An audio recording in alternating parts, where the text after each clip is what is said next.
Janice is coming. The Supreme Court will decide a case that could affect public employee unions. Are we ready? One of the responsibilities we have to talk about is our long-term responsibility to the members. You gave up the right to strike. There was no such thing as a work stoppage, so your particular act had more consequences than you anticipated or even thought about. So the responsibility such as that is a great responsibility, and you should have known that. They do not respect you. So if they do not respect you, they do not respect the hard workers of our local. It's us that have to pick up the pieces. The great responsibility is it's not about you, it's about us. I think it's time we go on a little bit of a rant. Last month at the Board of Directors meeting, there was a change up in the format, which normally does not happen. But at this time, the general public and some of our peers got a chance to question the general manager and get answers on what direction the general manager in waiting wants to take. So for the next 3 years, we can have a better idea of which direction they want to go in. Since there's no answers forthcoming and we were left out of that picture, one question is definitely on the top of our mind, which is, how's the general manager going to fix the morale problem, which is currently at its all-time low? Well, since there's no answers forthcoming, we can use two schools of thought. One could be Costco, and if anybody's been in Costco, they know that it's a leader in its industry. And the employees that work there love working there, and they would give their right leg and a couple of kidneys to work there. Or you can have a McDonald's model, which does the exact opposite. They don't really care about their employees. They franchise out instead of handling the business, and they blame their employees for pretty much everything. And that revolving door is constant, so they can't keep employees. So we'll see which direction the general manager in waiting now, general manager, is going to take. It's just too bad we didn't get to ask that question. Second question would be, how's the general manager going to fix the ridership issue? And for most of us as workers, it directly affects us. I know it's a strange question, but if you look at the bigger picture, there's alternatives now, whereas 10 years ago there weren't alternatives, and the alternatives are Lyft and Uber.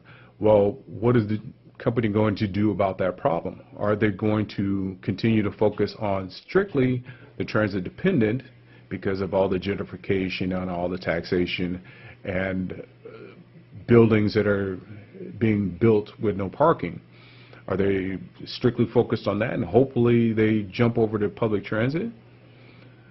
Or are they going to refocus on the choice rider, which, again, choice riders, unless there's a Blazer game or a soccer game at the Civic Stadium, they take alternatives. They'll take Lyft or Uber.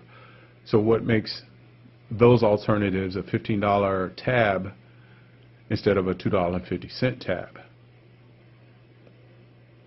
Well, that's a question that needs to be asked.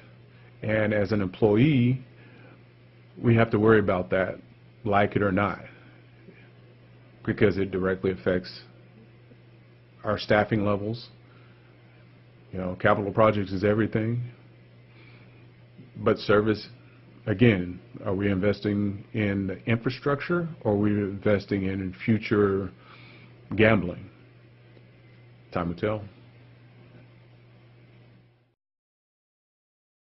I think something else needs to be expressed here, since we didn't get a chance to be a part of the union front, so to speak. I think there's a couple of things that need to be expressed to what went down during the Board of Directors meeting. One of them is there are certain responsibilities that we have as a local that needs to be expressed publicly as well as behind closed doors.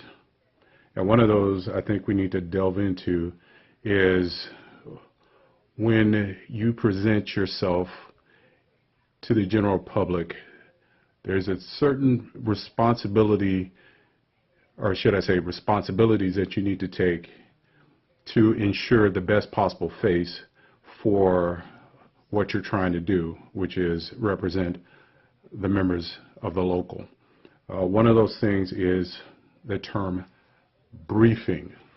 And what I mean by briefing is when you get up in front of the general public and you want to talk about an issue, make sure that you have more information than you currently have or know, because when you get there and you don't present the best possible face, what happens is your questions are open-ended and you don't present yourself very well. So when you get up there and talk about certain issues, make sure that you talk to other people. And what I mean by other people is we have over 2,500 employees. There's 2,500 eyes and ears that could inform you of actually what is going on, so that when you present evidence to contrary to what is being said about the frontline worker, make sure that you have more information than you currently do.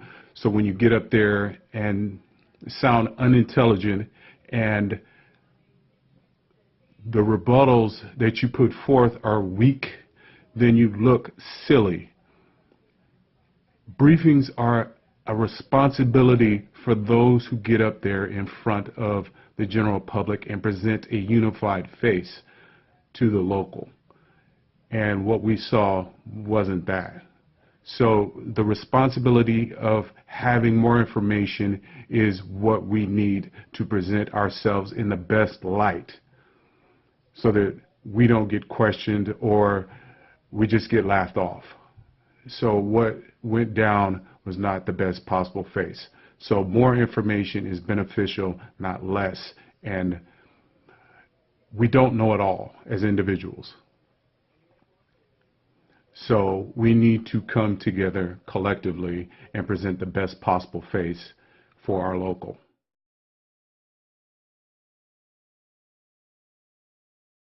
Okay, another thing that is a big responsibility for our local is listening to members. A lot of times we think we know it all and we actually don't. So when we don't listen, we're not understanding what the problems are, and we lose a sense of responsibility to the members of the local.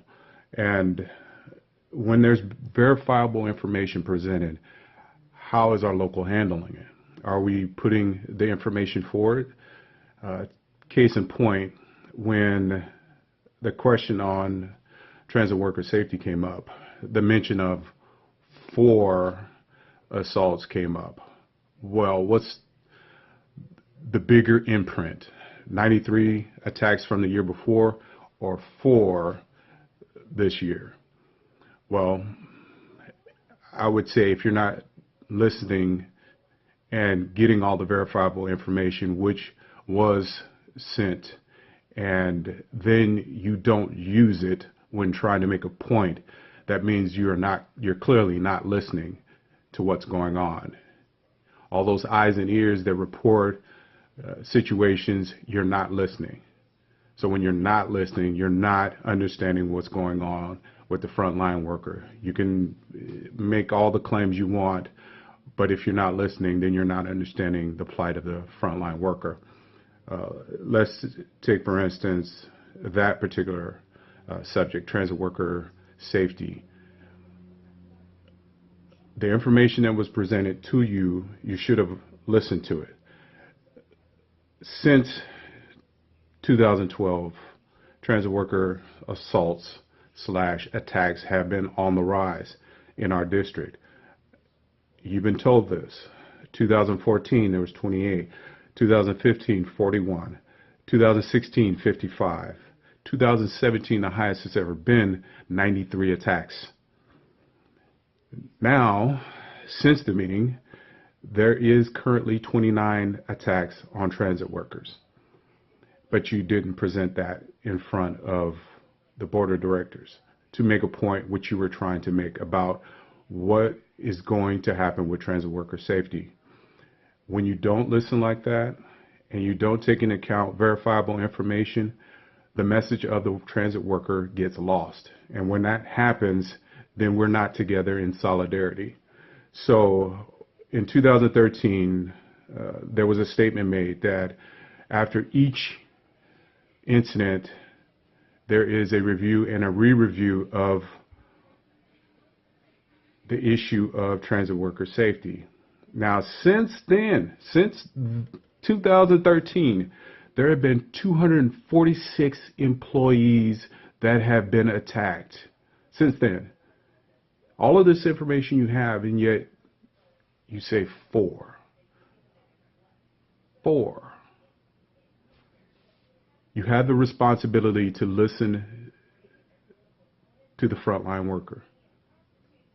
And when you don't do that, then you're not representing the frontline worker.